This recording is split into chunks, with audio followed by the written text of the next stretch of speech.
Good evening and welcome. Thank you for joining the Sylvia Weiss Women's Philanthropy for our first ever event as the Young Women of Brentwood and Hillcrest Country Clubs. I'm Jolie Altschul, and I'm honored to serve as a Brentwood Country Club Outreach co-chair, alongside Angela K. Richards and Courtney K. Kirsch. Together with the Hillcrest Country Club Outreach co-chairs and my dear friends, Lindsay Labine, Michelle Nathan, Jen Gardner, Randy Kleinman, Emily Hakim, Stephanie Pra, and Nicole Siegel. Our goal is to strengthen the Federation's presence at both clubs and increase involvement, especially from younger members, in the life-changing work of the Jewish Federation. The Jewish Federation of Greater Los Angeles identifies and addresses the greatest challenges and opportunities in our community, both locally and globally, especially in times of crisis. Our Federation and our community rely on women like us to care for the most vulnerable and pave the way for generations to come.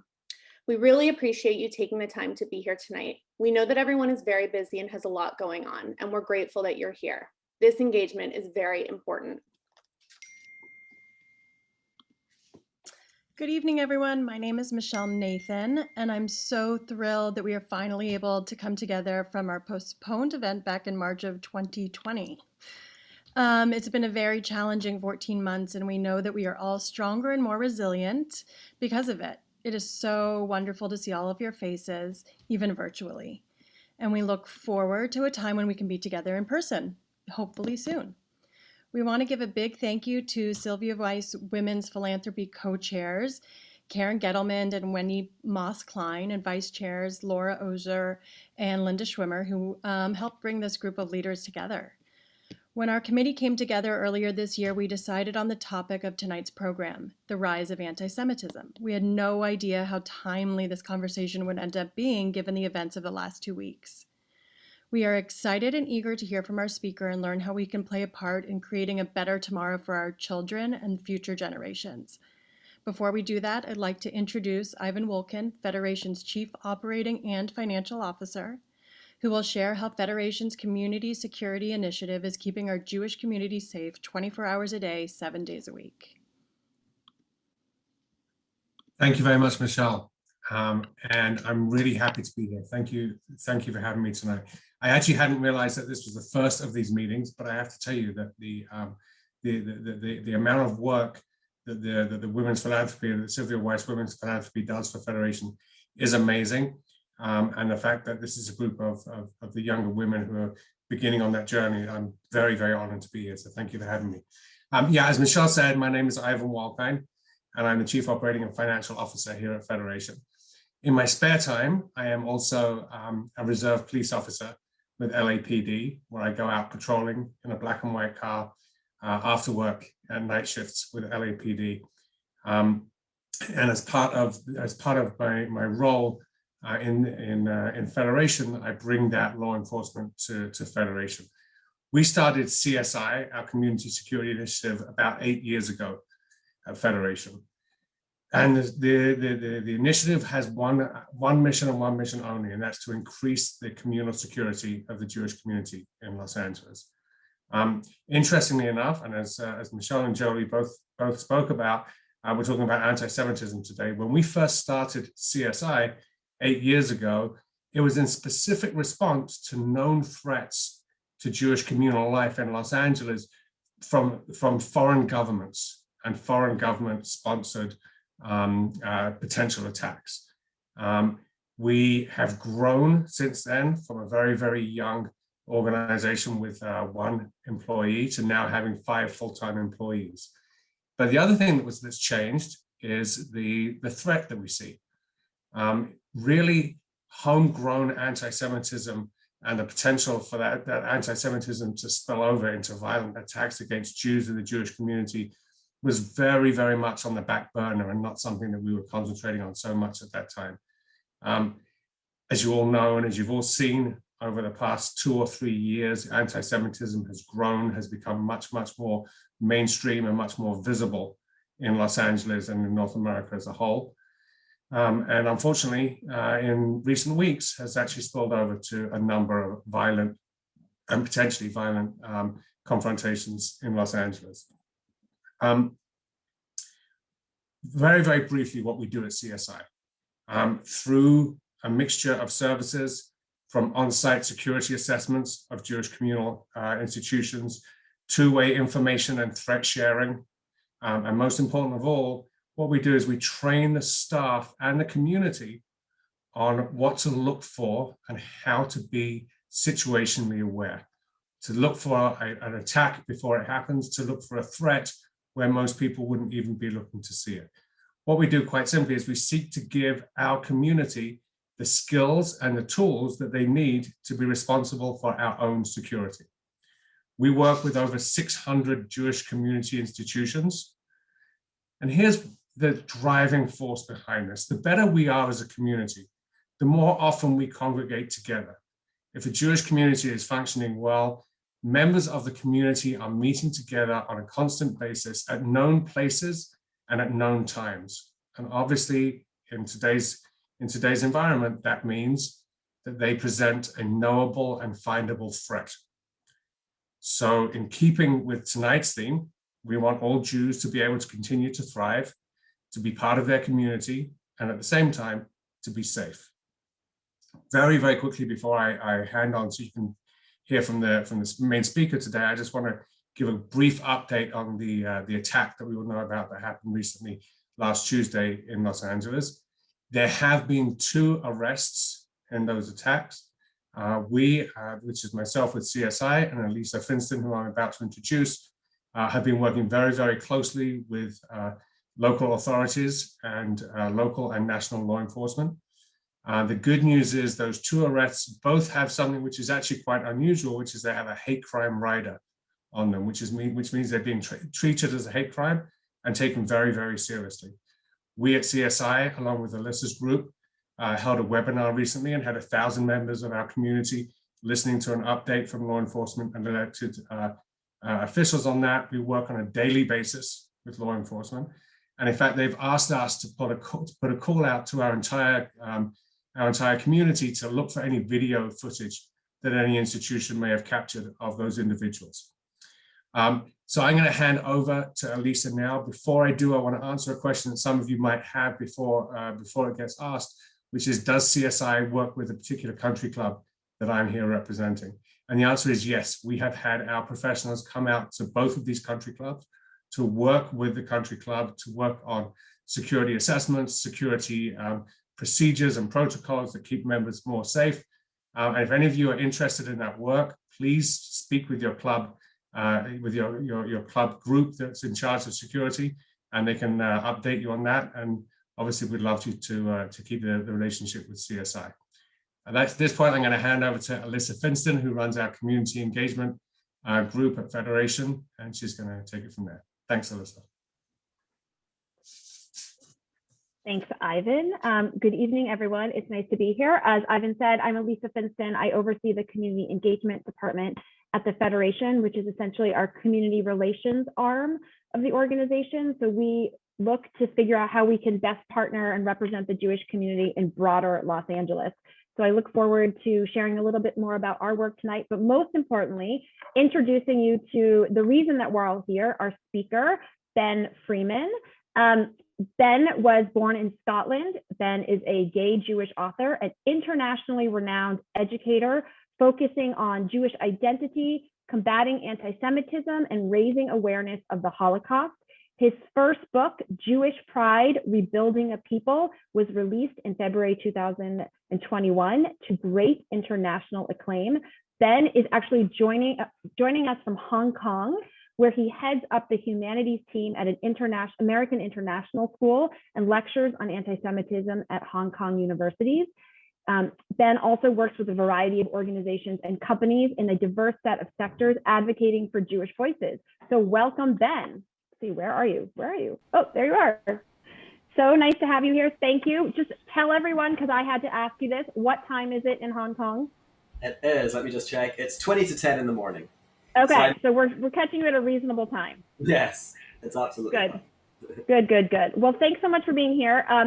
You know, as Ivan said, and our people who introduced us said, we have so much to talk about. It's a very timely conversation. I just want to remind the audience that we are going to take questions from you for Ben, either during our conversation or after we chat for a little while. So please put your questions in the chat box and we'll get to as many as we can. So Ben, you just wrote a book, Jewish Pride, Rebuilding a People. Everyone on this Zoom either has already received a copy or will receive a copy in the coming days and weeks. You know, the title of tonight's event is Combating Anti-Semitism with Jewish Pride. Can you kick us off tonight talking about, you know, from your perspective, what is Jewish Pride and why did you write your book? Absolutely. First of all, I want to say thank you for having me. It's wonderful to speak to you all. So Jewish Pride for me has three specific aims. The first is to educate, inspire, and empower Jewish people to reject the shame and the trauma of anti-Jewish hate. We as a community talk a lot about our dead. We talk about the pogroms, the Shoah, but what we don't necessarily discuss is the psychological impact on us from these experiences, particularly in the last 2 weeks. I mean, how are we responding to the world around us? And I think that we often absorb the anti-Semitism. We absorb it and we become ashamed of ourselves. We may still love our Jewishness, but we may become embarrassed. We may say things like, well, I'm Jewish, but I'm not that type of Jew. Or I'm Zionist, but we're always feeling the need to qualify our experience. So Jewish Pride aims to help Jews reject that shame, reject that trauma. Secondly, I think, not most importantly, but equally as important, is rejecting non-Jewish definitions of what it means to be a Jew. So about 2 months ago in the UK, the BBC had a debate. And the BBC is obviously kind of the main broadcaster in the UK. And the question that scrolled along the bottom was, should Jews count as an ethnic minority? There was one Jewish person in the discussion with 5 non-Jews. And that discussion was just wholly inappropriate. It is not the non-Jewish world or non-Jewish people's job to debate and discuss Jewish identity. These are conversations for us to have, especially because more often than not, they don't understand us and they impose inaccurate definitions onto us. So for example, the idea that we are just a religion came from this attempt to circumvent anti-Jewish hate, anti-Semitism, and is often imposed on us by the non-Jewish world. And it leads us to misunderstand our own identities, which is really tragic. And then lastly, it's, you know, again, educating, inspiring, and empowering Jews to begin the journey, because these are journeys, they don't happen overnight, but to begin the journey to identifying as proud Jews, but most importantly, through an authentic understanding of Jewish history, experience, and values. Because we have to recognize that there are Jews in North America, in the UK, who identify as proud Jews, even though they are actively trying to harm the rest of the Jewish community. And I would argue that they misunderstand what it means to be a Jew. So having a connection to our past and recognizing the threads that bind all of us from, you know, our origins right through to today is vitally important. So those are the main components of Jewish Pride. And I wrote it, as you said, I'm also gay, and I have experienced my own journey to Pride about 15 years ago. It took me a long time to accept my sexual orientation and then to become proud of it. And that was work. So that was something I had experience of just in my own life. And then in 2018, I joined Twitter, specifically to join the fight against Jeremy Corbyn, who at that time was the leader of the Labour Party or Her Majesty's most loyal opposition, so an official figure in the Jewish political scene. And he was a racist. He hated Jewish people, and he unleashed this wave of anti-Jewish hate, really actually across the world, but specifically in the UK for that time, or during that time. And I saw 2 responses. The first response was the British Jewish community were a beacon of pride to the world. They stood up, they marched in London, they said enough is enough, and we fought back continuously. No matter what people tried to do to us, we fought back. At the same time, I also saw particularly high-profile Jews on the left, unable to recognize the reality of the situation. They couldn't call Corbyn out. They could say, well, maybe he doesn't understand, or, you know, maybe he just is anti-Israel. And then I realized this discomfort with advocating for themselves came from internalized anti-Jewish racism, anti-Jewish hate, anti-Semitism. So I guess all of these experiences led me to understand, or led me to believe at least, that we need a pride movement. We need to be empowered. We need to feel that we're worthy, because we're constantly told by the world around us that we're not. That's a lot. Thank you for sharing. I want to follow up on something you said and ask, to you, what does it mean to be a Jew? It's a great question. It means to be connected to our past, the 5,000 years of peoplehood, and we have to recognize that we are a rule-governed society. And for example, the other day, someone in the UK said that they were chucked out of a conversion class because they were anti-Israel, because they're anti-Zionist. And they took great umbrage with that. And, you know, people like myself were saying, well, actually, that's kind of what it is. We cannot make things up. Of course, we want to progress and modernize, and we absolutely should do that. But we cannot detach ourselves from our roots, one of them being the state of Israel and the land of Israel. So for me, being a Jew is being connected to 5,000 years of rich, beautiful history, being connected to all of you. I mean, I'm a Scottish Jew living in Hong Kong, and you find people are all Jews in Los Angeles, and we've come together as one. That's remarkable. And the fact that we are still today having discussions about Jewish identity and Jewish pride in 2021, that's also remarkable. So it's about our history, our traditions, our experience, our resilience. You know, somebody tweeted yesterday, and I thought it was brilliant. They said, we're kind of like Harry Potter. We're the wizards in this greater society. We have our own culture, our own history, our own quarrels, our own culture. And it's kind of true. I've always felt separate. You know, I'm proudly British, of course, but I've always felt separate.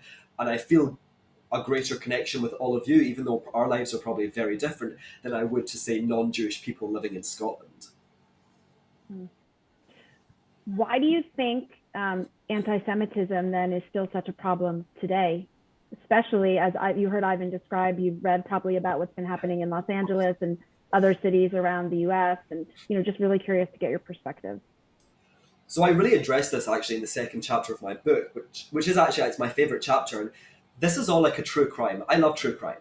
Whenever my partner and I are watching Netflix, I'm like, put on a murder. And our history is a bit like a true crime. And everything that's happening, what happened in Los Angeles, what happens in London, that is the evidence, that's the blood splatter. But we're trying to get to the motive. And there is a motive. I believe that anti-Semitism, anti-Jewish hate is not only deeply embedded in the non-Jewish world, it played a foundational role in building non-Jewish society. So what do I mean by that? If we look at Christianity, the origins of Christianity were built specifically in opposition to us as Jews. And that makes sense, right? They had to explain why they were splitting. Why are they no longer Jews? So they defined themselves against us. So if the Jews were circumcising, the Christians were not going to. If the Jews were keeping kosher, the Christians were not going to. So they built themselves in opposition to us. That then developed into theological practices. And we essentially have been used by the non-Jewish world to define their identity for thousands of years. We also see it in the Muslim world, in the Arab world. And we have become the ultimate scapegoat, the ultimate other. Again, I can't believe we're only 10 minutes into this and I'm making my second Harry Potter reference. We're the Bogart. We represent everything that they fear most. And it's a role that we have been assigned, and it has nothing to do with us as individuals. It's about fantastical perceptions of the Jew.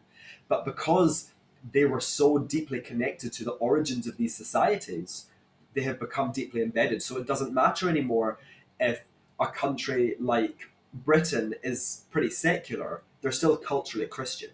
So Europe, South America, North America, these societies at their roots were built, at least partially, on anti-Jewishness.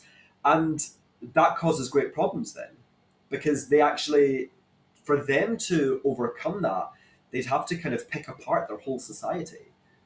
And I think that what we saw, these past 2 weeks, the world is waiting to rise up against us. In 1933, the Nazis came to power, and immediately there was a grassroots uprising from German society, not by the Nazis, by German society, academia, the church, social groups. And they were fighting against Jüdischer Geist, Jewish spirit. And it's not that different from what we're seeing now. People rising up against what they perceive to be the Jewish threat, the Jewish spirit. And it's tragic, and it's unfair, but most importantly, it has nothing to do with us or our actions. It actually isn't our fault. It's the fault of the non-Jewish world.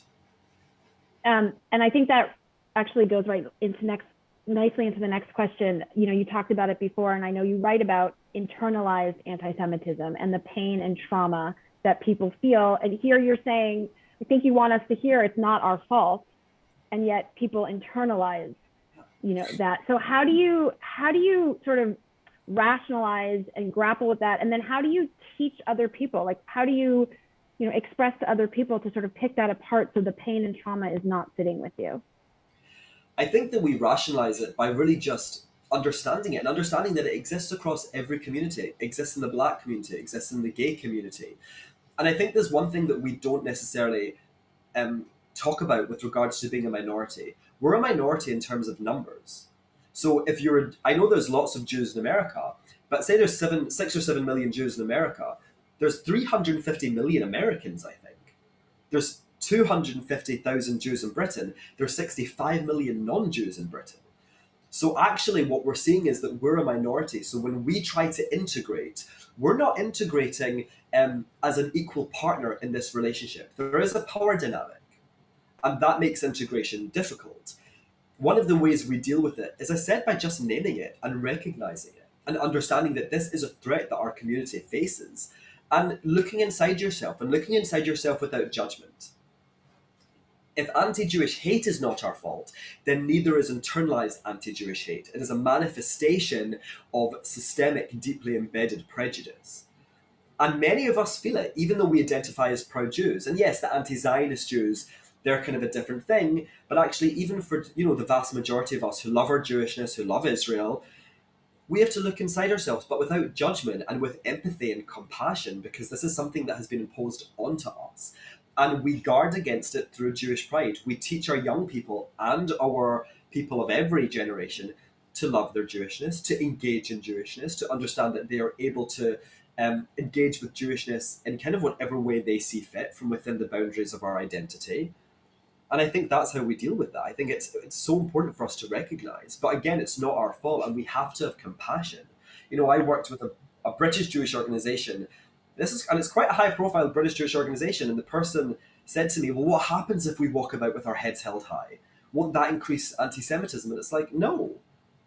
They hate us if we hate ourselves, and they hate us if we love ourselves. So we should probably just love ourselves, because that at least, doesn't harm our self-esteem and our psyche and our anxiety and our neuroses. It's not our fault. And we have to recognize it, and we have to see it. I feel this way about myself, and I've done nothing wrong. This is their fault. And we're not victims. This is not about victim culture. It's about actually we're survivors. We're resilient. Let's celebrate that. Can you share, would you be comfortable sharing a personal experience about pain and trauma that you've felt? Absolutely. I mean, I used to brace for impact when I told people that I was Jewish. I was raised in a very proudly Jewish home, but when I went to the University of Glasgow, it was just a year after the Intifada officially ended, and I was told every day that I was a racist, a white supremacist, a colonialist, very similar to what's happening in campuses across the United States and really the world. And I would be afraid to tell people that I was Jewish, not because I ever feared for my physical safety, but because there is part of me, I guess, which internalized it. I was a little ashamed. I was a little embarrassed, as opposed to being like, I don't care what you say. I'm a Jew and I love to be a Jew. It was nervousness. It was, I really used to brace for impact. And there was a time when I was like, I don't want to do that anymore. I mean, my first boyfriend was anti-Semitic. This is, yeah. What was that like? Well, it wasn't fun, as you can imagine. Yeah. But, I had just come out, and I had a very difficult coming out experience, and I was willing to kind of suppress or ignore that aspect of his personality because I was finally happy to be in a relationship, which is pretty sad, actually. And it was really awful. It was a toxic relationship, but it's kind of crazy. Listen, I wrote the book about Jewish pride, and I endured a year-long relationship with someone who hated Jews, but because it goes so deep into us. And at some point, we have to say, no, I reject this. I reject the shame, I reject the pain, and I reject the trauma. And no matter what you do to us, we're going to love ourselves regardless. And we're not going to abandon 5,000 years of history just to be accepted by you. So you really use Jewish pride to counteract trauma. Yeah. Absolutely. Yeah, and I get death threats every day online, and firstly, I think, wow, you guys are just racists. Like, you're just coming for me just because I'm a Jew. But the mantra that I have to repeat to myself is, no matter what you do, I'm not going to stop. And that has been a constant throughout our history. This is not a new thing. We had the Maccabees, we had the Bar Kokhba revolt, we have people throughout the entirety of our history. We had Ethiopian Jews who had their own Jewish kingdom, and they fought back for centuries. And of course, more recently, we had the Warsaw Ghetto uprisings and other uprisings from the Shoah. We're the descendants of people who have been fighting back and defending their Jewishness for millennia, and we cannot stop now. So I want to shift the conversation a little bit. You mentioned a few minutes ago about students and campuses all over, the country and the world, Jewish students who are dealing with this. And just to give a little context, the Federation cares a lot about Jewish students on campus. And for a long time, we've worked with students and we worked with Hillels and Chabads, and we've worked specifically with Jewish student leaders and helping them navigate. And I'm curious, how do you how would you coach them? We know that students often feel excluded from progressive spaces. We know that sometimes they're asked to check their Zionism at the door. We've dealt with, UCLA and other schools hosting national SJP conferences and it being very complicated for Jewish students to navigate. And, I'm curious, how do you tell students who want to have Jewish pride on campuses how to do it and to keep persevering, as you've said you've done, when it's really hard, especially when you're 18 and you're learning to navigate? It's very hard. And I think there's really two parts to this answer. The first is education. They need to understand who we are. They need to understand it is a historical fact that Jews are indigenous to the Levant, that we are a Middle Eastern diasporic community. They have to understand that. They have to understand specific facts and truths about our identity and our experience, because that is something that, again, the non-Jewish world is always trying to tell them. They say, no, you're a white privileged person, even if their grandparents were survivors of the Shoah or their lost family in the Shoah. So there's that piece. And then the second is really just emotional. We have to support them. We have to make them feel seen. We have to, validate their experiences and say, yes, what is happening to you is awful. We're not going to explain it away. We're not going to pretend it isn't awful. It is awful, but it's about having these conversations where we empower them. Because really this is about self-esteem, individual and collective. And we're always telling young people, don't change who you are to fit in, right? It's what I tell people every day at school. But we need to tell our students that, our children. So I think it's about education and giving them knowledge and then empowering them, making them feel heard, seen, loved, part of something. Because I was the only out Jewish student at Glasgow, and I was by myself fighting against professors and my peers and the culture. And this was it was pre-Facebook actually, so this was 100 years ago, but they can now connect with people all over the world. So I think it's about reinforcing this global Jewish community and helping them understand that they're part of something and that they're special and that they are worthy regardless of what the people around them say. So I guess there's two facets to that. So a couple things. You mentioned fighting back, and we obviously don't want to get to the point of violence. How can we fight back and not be afraid of potential violence? And then I want to ask you about how you fight back on social media too, but if you can answer that first part first. So yeah, physical safety is absolutely paramount. That is the most important thing. Again, I wrote the book about Jewish pride, and I told my mum, I told my widowed mother, I was like, maybe don't wear your Magen David so visibly at the moment. And that's not because she's ashamed, but because my mum is in her 70s and she's a widow and I want her to be physically safe. That is the most important thing. But we also have to understand resistance can take many forms. And when we may leave the house, it may be unsafe for us to display our Jewishness publicly.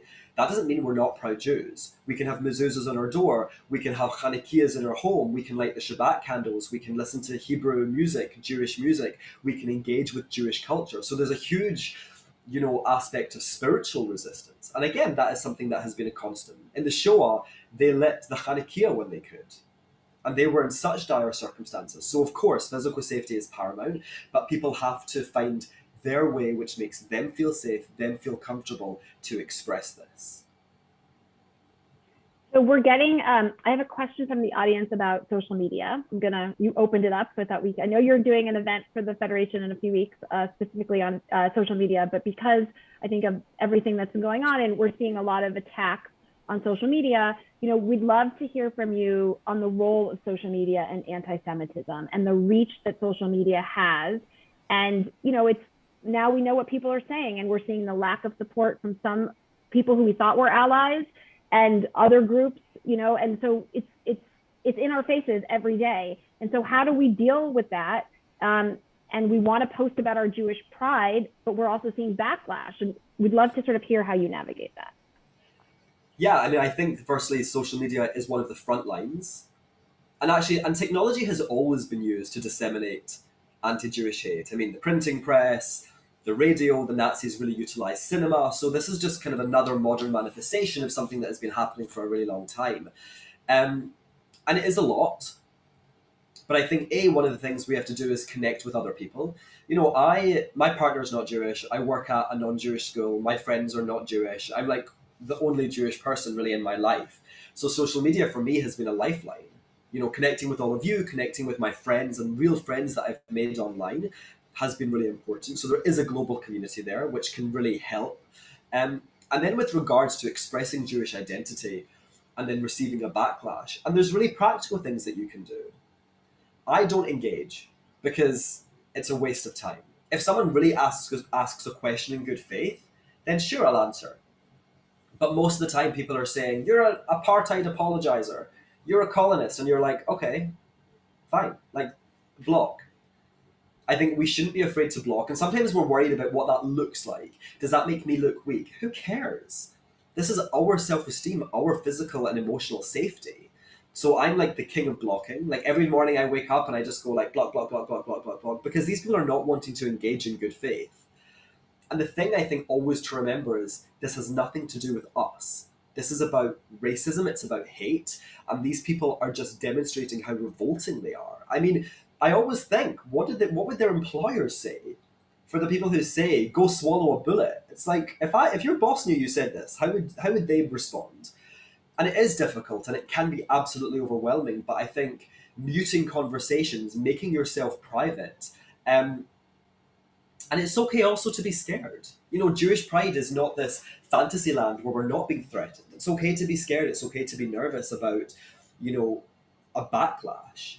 But it's about creating a safe space for you. And if that means going on private and only allowing specific people to follow you, then that's absolutely fine. If it means blocking people, that's absolutely fine. I think everyone has to do whatever they can do to make them feel safe. For me, as like kind of a public figure, I'm not on private, but I block people all the time, and I mute people, and I mute conversations. I did a tweet earlier about an article that went out today, and I just muted it because the responses are terrible, and I don't need to see that. I think that's really important. We don't always have to see it. Have you been blocked? Have I been blocked by other people? Mm-hmm. Oh yeah, hundreds of people. Someone blocked me the other day. I mean, constantly, for sure. But people who block, generally, people who block me and who block people like me, they're blocking us because we're speaking out. There was quite a famous, I think, American author, Margaret Kimberly, I think was her name. She was espousing blood libel. There was a picture of an Israeli soldier, and this person said, how many Palestinian kids have they killed? That's blood libel. And I got into kind of a back and forth, and she blocked me. And that's just really sad, because there's defensive and there's offensive. I was defending our people. They would see that I'm defending this evil state, of course, but the reality is I'm defending our people. I'm not seeking people out to troll them. But yeah, I think I was chucked off Twitter earlier this week for about 24 hours. But it makes me furious, because like all I'm doing is I'm a Jew trying to defend our people, trying to inspire our people. That's it. I would love not to have to do this, actually, but it's something that many of us feel we have to. But it's also okay if people, you know what, I can't handle it. No one should feel forced to do something they don't want to do. So we sort of just jumped right into the conversation, because obviously there's so much to talk about. But I meant to ask you earlier, and we had talked about this when you and I met a few weeks ago, but you talk in your book about all the ways that anti-Semitism surfaces. And I know you break it down into several different categories. And I think that might be interesting for our audience to hear a little bit about. Absolutely. So I think, particularly in America and particularly in Britain, people want to define anti-Jewish hate via its source. And then that gets into this kind of political football. Which is worse? Is the left worse? Is the right worse? These conversations, in my opinion, are very reductive. Because actually, regardless whether it's coming from the left or the right or the Islamic world, they're generally saying the same things about us. So understanding the content, I think, is much more important. And I break it down into 4 specific ways. So there's blood libel, which is this imposition of an identity of absolutely evil. So Jews become the absolute evil. We're the source of all of the world's problems. Then there's economic libel, which I'm sure many of us have experienced personally. That's the Jews being obsessed with money. Then there's a conspiracy fantasy that we are trying to control the non-Jewish world or non-Jewish people for our benefit. And then the last one is one that isn't really spoken about very much, and it's the idea of racial libel. And this has 2 main manifestations. So the first is the demonization of Jewish shared ancestry. Because we can trace Jewishness in genetics. That is not the whole story of Jewishness, but it is part of the story. And some people take that fact and try to demonize us for it. The Nazis, of course, did it. They did it in Inquisition Spain. They said the Jews had dirty blood. So it's kind of inferring meaning from this concept of Jewish shared ancestry. Even the Khazar theory, which is the idea that Ashkenazi Jews are not indigenous to the land of Israel, that they're descendants of this European tribe. Again, it's a statement on our shared ancestry. And then it's a demonization of how we look. You know, we all know what body feature is caricatured, right? It's our noses. And that has created a culture where Jewish people feel that they need to change their bodies, change how they look. And you know, when we're depicted, we're never seeing pictures of Barbara Streisand, who is gorgeous. We're seeing these ugly, hideous, deformed Jews because they say that our external features are meant to represent our souls, and our souls are ugly, and therefore so is our features. So I break it down into those 4 ways. And really, when you start to look at each instance of anti-Jewish hate, you see that they fit into one or more. So the attack in Los Angeles last week at the pizza place, that's blood libel. These Jews are just sitting, having dinner, right? And these people drive by and hold them accountable for these imagined crimes. It's the imposing of an identity of evil onto all of us. Yeah, and that's where I think a lot of people feel the weight on their shoulders right now. And you know, you hear it verbally in those attacks, and then, as you just said, you see it on social media too. So, you know, I know you also have spoken a lot about the lessons learned from the gay community and the inspiration from that community as it relates to Jewish pride. Could you talk a little bit about that? Absolutely. So I think kind of similarly in some ways, the LGBTQ plus community is a community that has fought back and fought for their rights. No one was doling out the rights to the LGBTQ plus community. We literally fought back either at Stonewall in 1969 or, you know, by marching, by lobbying. We have demanded equality. And in many places we haven't achieved it. But in some places we have absolutely got closer to it. And I think that is a really important lesson. Because I think that Jewish people, I think that we sometimes want to be good Jews. We want to be good Jews who are quiet, who just get on with it, who keep our heads down. And that has not worked for us. And actually, it also creates this culture where our self-esteem is damaged. And I think looking to a community like the LGBTQ+, who have been such fierce advocates for themselves, and also empowered their community through this idea of pride. I mean, that's how I came to terms with who I was. And I think that we need to start understanding the way the world attempts to damage us and use these concepts like pride, self-advocacy to defend against them. Is there, besides you, I know I'm flip-flopping around, going back to social media, are there other people that we should follow on social media with the accurate perspectives, or to, you know, I say a healthy dialogue, maybe call it a healthy dialogue? Oh gosh, there's so many. I should have a list. So there's Eve Barlow. Eve Barlow is my childhood best friend, and she was a world famous music journalist. And she last year really joined the fight against anti-Jewish hate and has become a really fierce advocate. There's Blake Flayton, who is a student. There is Isaac DeCastro, who's a student. They founded an organization called New Zionist Congress. There's Julia Jassé, who is the founder of Jewish on Campus, a wonderful organization that really deals on campus and protecting Jewish students. There's Isabella Hassan, who is a Moroccan Jewish Canadian woman who is studying law. There is West Side Gravy, who is a black Jewish rapper who uses his art to kind of advocate for Jewish people. There are so many. I mean, that is the beauty. Something has changed. This was not the way it was even 3 years ago. Something has changed, and as much as social media is being used to target us, we can also use it too. We can use it to spread our message. We can use it to connect with one another and to create. I actually think that we have been given with social media an unprecedented opportunity to reform this global Jewish community. And of course, the establishment of the State of Israel was similar, but for Jews in the diaspora, we're not living in Israel. But actually now we can connect with one another and reform Am Echad, this idea of one people, through social media. And I think that's just incredibly powerful. I don't know. I think I'm a little embarrassed to admit to you that I only use social media to show off my cute kids. And it's just most of the time it's because I don't want to engage because I'm fearful. I'll say to this group, sometimes it's because of the position I have at the Federation, and sometimes it's feeling like I have a lack of knowledge to be able to, celebrate Jewish pride and talk about Jewish history and Israel history. So now you're inspiring me. But I want to ask another question about social media, and sometimes it's not even on social media.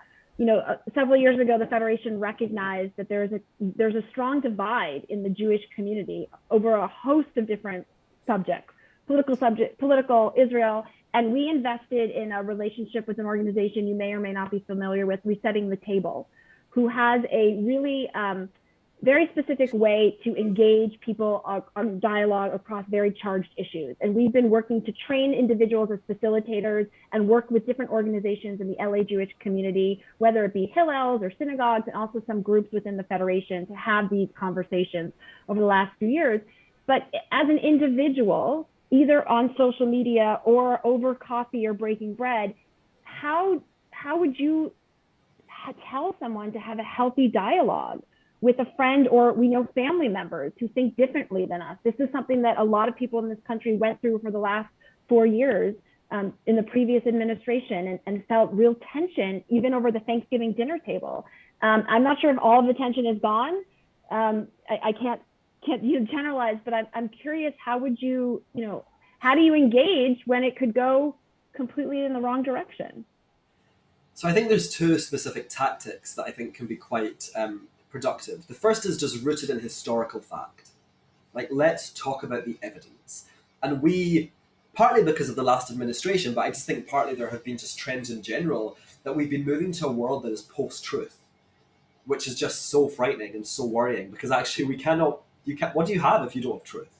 So there are certain things, exactly as you were saying, certain historical facts, the knowledge that we need to be discussing. And we need to, first of all, make sure that we, as people who might want to advocate for Jewish people, that we're equipped with this knowledge. And listen, not everyone has to be a scholar, but there are certain things that we have to be aware of. One being that we're not just a religion. We're an ethno-religion, we're a people, we're also an ethnic minority. That's really important. So having, kind of fact-based rational discussions is super important. And then also, kind of on the flip side, is talking about the emotional impact on us as individuals. I sit down with my non-Jewish friends, they have no idea what I'm experiencing. Even some Jewish people don't. And I say to them, well, let me tell you about my experience. Let me tell you about the death threats that I received because I'm a Jewish, that I've had to just tell my mother not to wear a Magen David. Let's talk about that. And they can explain it away, but really they can't dismiss it because I'm talking about my experience. And it is difficult and it is tricky, and our world has become so polarized, and you're either this, you're that, across the board. But I think we have to try as much as possible to move back towards dialogue. And I think that sometimes you have to say, actually, no, I'm not going to have a dialogue with you because you're a horrible racist, or you're an extremist. But, for the most part, people deserve second chances. People deserve to grow and learn. I mean, we can't cancel everyone, Have you found a Jewish community in Hong Kong? Yeah, there is a small Jewish community in Hong Kong. I'm a member of a synagogue here, but I'm kind of not that involved. I used to work for them when I was the director of the Holocaust Center, but I'm not that involved because my Jewishness is really not rooted in religion at all. It's not really rooted in God. I mean, people ask me if I believe in God, and I don't. And I guess the answer is no, because I never think about it. And I think what I'm really attached to is our history. I mean, you could see I can just move my head that way, and you see all of the Jewish history books. I'm obsessed with Jewish history, with speaking to Jewish people, and people in Hong Kong have quite a specific experience because it's so safe here. And I actually think that the students at the Jewish school will get a very rude awakening when they leave Hong Kong to go to college, which is really unfortunate. But Hong Kong is a very transient place. People are coming and going constantly. So there's kind of a general rule: you don't make friends with someone if you know they're going to be here for less than 2 years, because you're like, I don't want to invest, and then you're going to go. And I really have built an amazing community of allies. So there is a community here. I'm not that engaged with it, which I know is a bit odd because of my work. But I guess my work is looking outward and looking to Israel and other parts of the diaspora where I think these issues are slightly more pertinent. When's the last time you were in Israel? Oh my gosh, it was so long ago now. It was 2016 for my sister's wedding. Both my siblings live there. They're both married to Israelis. They have little Israeli children who are very cute. And my mother actually is making Aliyah, hopefully next month. So before my father passed, their plan was always to retire to Israel, and then he passed away. And I think it took her a while for her to kind of recover and build up the confidence. And then we had COVID, and so I think, yeah, she's going to make Aliyah. But it's kind of funny, my partner isn't Jewish, and I've said to him, I have honestly no interest in living in the West anymore. Like, I am not interested, in the only place outside of Asia, which is so weird because I never thought this was a place I would ever want to live, but the only place outside of Asia that I'd want to live is Israel. And I know it sounds dramatic, but honestly, I would rather die fighting amongst my people in my homeland than in the diaspora and being humiliated and being shamed and being threatened. And I know we're not at that stage yet, but I do think that that's a recurring theme in our experience in our peoplehood. And that having that right to self-determination is so important. Do you think your partner would go with you to Israel? Yeah, well, he says to me he would hide me in his attic. And I'm like, we live in Hong Kong. There are no attics here.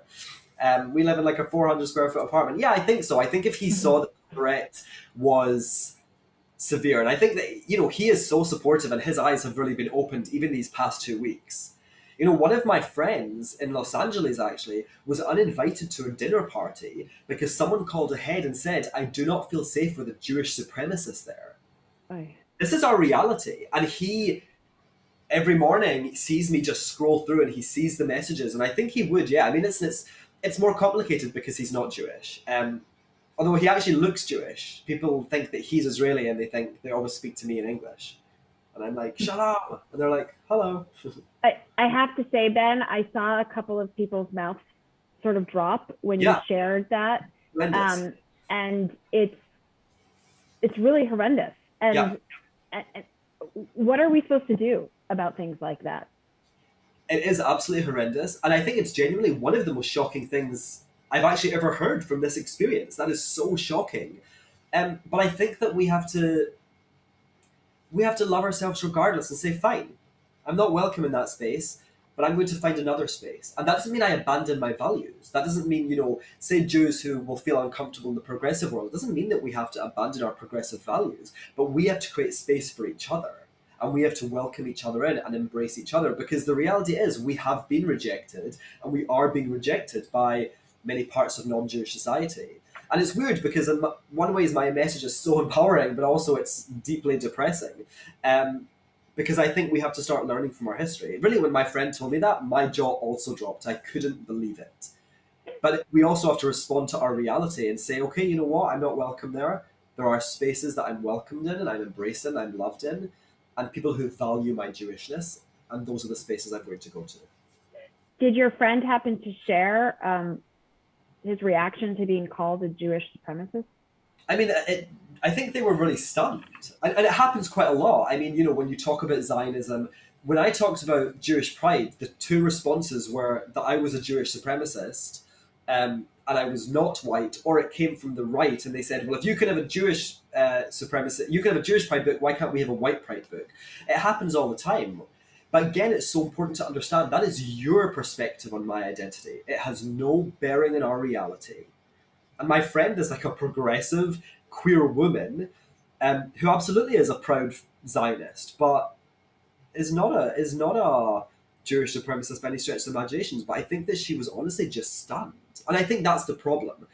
You know, I speak for a living and I'm fairly articulate, but when these things happen to me, even I'm speechless because it's like a slap in the face. And it's okay not like for us to understand that. It's so shocking when these things come at us in real life. I mean, she was devastated, of course, but we were like, you know what, screw them. You have Shabbat dinner. You have a Shabbat dinner and you light those candles and you say Hamotze and you commit to your Jewishness and you embrace your Jewishness. I really, I think I'll speak for everyone. I say I really appreciate your honesty.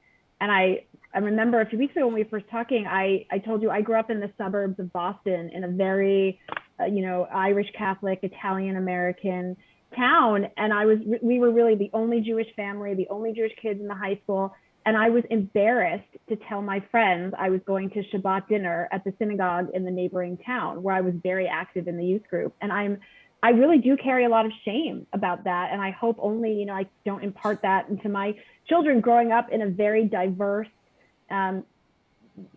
city with a strong Jewish population. My children are in the public schools, and we're starting to see some challenges in public school education. We talked a little bit about the California Ethnic Studies model curriculum that our federation was a leader in, and sort of the iterations of the draft and the first draft having incredible anti-Semitic content and tropes and references to BDS. And why is that being referenced in the curriculum for California high school students? And now it's getting, it's at the local level, and we're dealing with teachers unions who want to pass anti-Israel resolutions and all these things. And it's like, I think as parents also need to figure out how do we help our children navigate this and really have Jewish pride. Absolutely, yeah. I mean, it's incredibly difficult. And I think, again, for you to recognize you did nothing wrong. You were raised in a world which sometimes explicitly, other times implicitly, shamed us for being Jewish.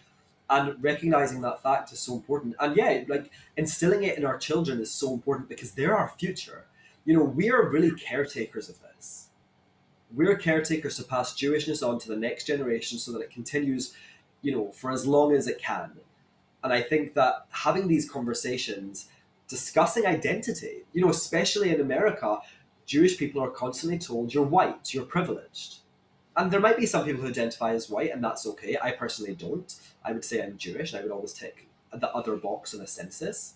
But having these conversations to allow them a different perspective and to hear, actually, you're entitled to define your own identity. You don't need to listen to what they are telling you because, quite frankly, they don't understand us. We're a square peg into a round hole. But it does, and this is, the book was never designed to be like a quick fix to all of these issues. It's a journey. It's an absolute journey that we all have to go on, and it's something that we have to work on every single day. And I think that the word journey is a great way to segue towards we're winding down. But I wanna ask you, to challenge us too. If you have a powerful call to action or a key takeaway, how do we move forward? I think every single person has to actively engage with Jewishness. And this is not me telling you how to do that. Each and every one of us will have a different way. Some of us will be kosher, some of us will wear kippot, some of us will light the Shabbat candles, whatever. But I think absorbing or incorporating active Jewishness into our lives is so important, because otherwise, what do we have? We have an idea, we have history. What does it mean today? For me, when I think about my Jewishness, I think about Shabbat dinner, I think about Rosh Hashanah, I think about having to stand at the back of the shul because it was too full and I was chucked out my seat. I think about these things, and it's part of something real. It's not this imagined mythical beast that they've created about us. We get to define our own identities, and that means engaging actively with what it means to be a Jew. So it's okay not to put your physical safety at risk, of course. That's absolutely paramount. But if you don't light Shabbat candles, start lighting Shabbat candles. If you don't know anything about Jewish history, and again, I think our community has actually failed in many ways with regards to Jewish education, then it's okay. Don't judge yourself. Just start the process of learning. What does it mean to be a Jew? What does it mean for you to be a Jew? And what does it mean for us as a collective? We're not just this white religion. That's not who we are, and actually we get to define our identities. But we have to do the work first. We have to explore, we have to engage. I'm going to be honest, I don't keep kosher. but I light my Hanukkah, I light a yahrzeit candle for my father every year, and actually that, lighting the yahrzeit candle is so much more meaningful than the Western anniversary of his passing. I kind of don't even really acknowledge that anymore, but the yahrzeit is so important. And I think that we have so much beauty in our peoplehood. There's so much ritual and practice that we get to engage in, whether we believe in God or not, whether we're religious or not.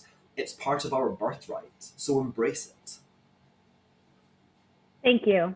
This was very incredibly inspiring, and we're so grateful for your presence, especially being so far away from Los Angeles. But you really, I think, as you said, we are all connected, through our Jewishness and our Judaism.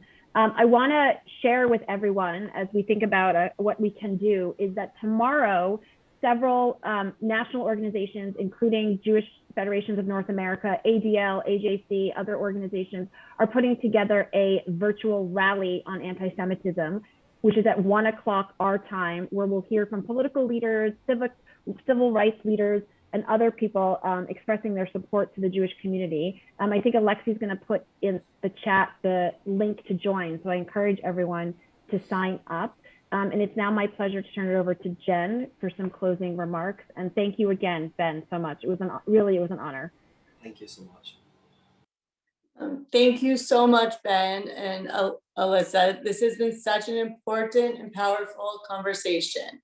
We hope everyone leaves here tonight with a new perspective on the challenges our community is facing and ideas on how we can make improvements. The Jewish community has always had to stand up to challenges, and this time is no different. Ben, your passion defending the Jewish community is inspiring, and we are so grateful for your work in fostering Jewish pride to fight against hatred. Ivan, we thank you and the entire CSI team for keeping our community safe day and night.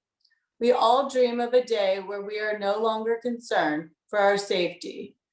To our Brentwood and Hillcrest community, thank you for joining us tonight as we build this space. We hope you will bring someone new to our next event, hopefully in person. Lastly, if you're interested in learning more about how to get involved with Federation, please contact Alexa Baker at abaker@jewishla.org. And we hope you stay safe and healthy. Thank you.